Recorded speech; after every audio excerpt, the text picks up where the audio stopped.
and welcome to Life Less Ordinary. It is a midweek afternoon and I am coming down the back to have a look at our garden. It's been probably about 5 days since I've been down here. There's been a bit of rain and a lot of hot days, so I'm expecting a bit of growth.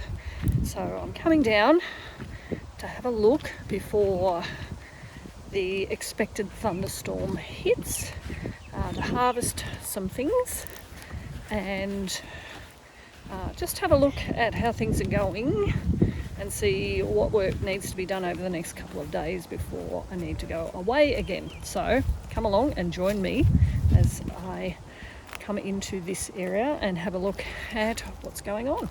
So first stop is this garden here, which has an awful lot of nasturtiums in it, but I also did plant a couple of varieties of capsicum and some chilies along the front. So the chilies are doing okay, but the capsicum not so well. And just looking at this, it actually feels quite dry. So in about an hour, if the storm doesn't hit in the next hour or so, although I can hear a bit of rumbling over in the background, I will put some water onto this. Just walk past this garden here. This garden bed here is my flower garden bed, so the dahlias are all coming up. I'm sorry about the wind, it's just picked up. So the dahlias are here, there's some here, and then there's a couple of varieties of sunflowers. Sunflowers have become my new favourite flower, and I think these were a lilac sunflower, just from memory. I think I had a tag in here somewhere. Maybe not. Oh yes, I can see it there.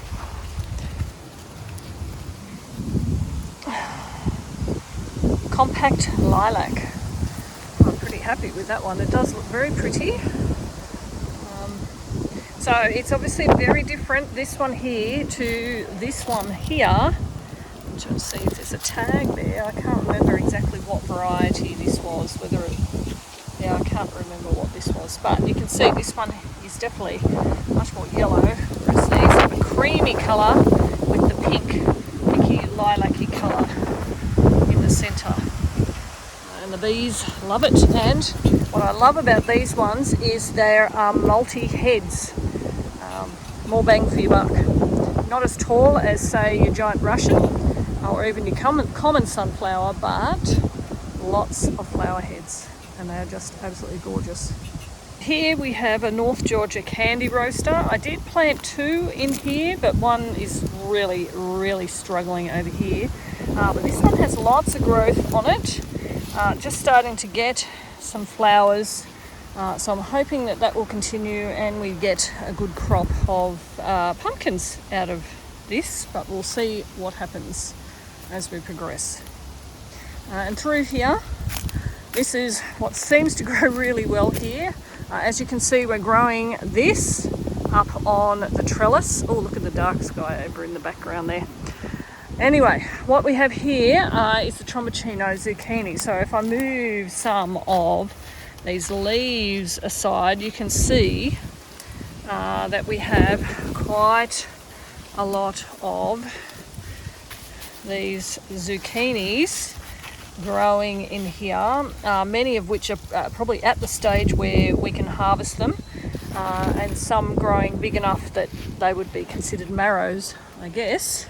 But we do grow them well, and as you can see, they're fairly resistant to disease, so I'm continuing to grow those because they just grow so well. So there's another one on this corner here. Down here, so you can see the difference between these and this one is a zucchini romano, I think, or romanesco. So it does tend to get this mold on the leaves. Granted, I haven't been down to clip it back too much. However, whoops, let me get in there so we can see. We do have these zucchinis growing here. So that one's ready to be harvested off. once I can make my way in there with my harvesting tool. But you can see, like I said, the difference in terms of disease resistance. These look quite healthy. Some of these leaves have that powdery mildew on it. But this is our crop of popping popcorn. So Trinity has planted these, and I think there's about 5 different varieties. You'll see that they're fairly closely planted together, and we've done this so that we can get a good germination rate, a good pollination rate between each of the, when the silks come up, and then we get the cobs growing off. So we're hoping that this means, there's one over the back there that's not. That's a bit of fennel that's decided to grow in this garden bed. But we're just hoping that these, we will get a good crop of popping corn off there. So I think there was some blue popcorn, there was some pink popcorn. I'm not sure that we planted glass popcorn, but there was a whole variety, a couple of varieties. So I think Trinity's done very well in planting these this year and doing them in the garden beds, because these definitely do get a lot more water than, say, if we were to plant them out in the garden out there. Next we have tomatoes, which are looking very, very sad, I have to say. I do know what my issue here is that I haven't put enough compost and manure into these beds. I thought I put enough around each plant, but they just don't seem to be growing very well. So I'm assuming that the nutrition in the soil is really not good. Again, cucumber. They look a bit sad, but there is a cucumber on there. There's just not a great deal of good growth on these. Tomatoes over here. So these have done a bit better, but still are looking quite sad, really. So these are a Gilberto, which look really nice. And then I've got more our slicing tomatoes over here. I feel like by this stage in the season we should have a lot more than what we've got growing. So this plant looks really, really sad. So for us this season, I think tomatoes have not done anywhere near as well. So we'll know next year. So these ones actually have done much better. I've got to tie that one up a bit more, but these ones look a lot healthier. I have to think through why that is. But again, even at this stage, we do not have much fruit on these. We're starting to get the flowers so that we'll end up with some fruit, but not much fruit as yet. And then over here we have, these are gooseberries. And here we have beans. So you can see we're starting to get beans on here. They were planted underneath this trellis so that hopefully they will start to grow up rather than along the ground. But again, this is at a height that the kids can easily help themselves to, which is a good thing to have for the kids to be able to enjoy being able to harvest their own snacks. So that's looking pretty good.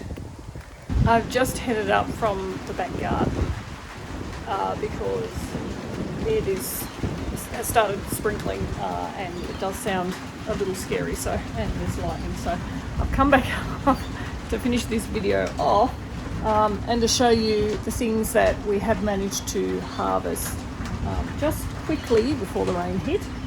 So let me show you. Oh, that was loud. So what we do have is a number of Tromboncino zucchinis, some of the Romanesco zucchinis.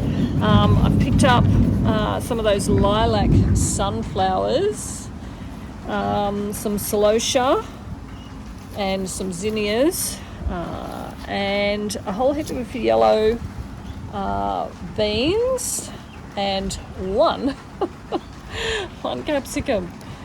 Anyway, that was just quickly what I pulled off. I think I see a whole heap of grated zucchini stuck in the freezer in my immediate future. But it has been nice to get down into the garden after a couple of days away and to be able to harvest a few things and to know that I don't actually have to water the garden this afternoon. That's scary again. That I don't actually have to water the garden this afternoon. It's being done for me. Anyway, thanks for joining us as we live our life less ordinary.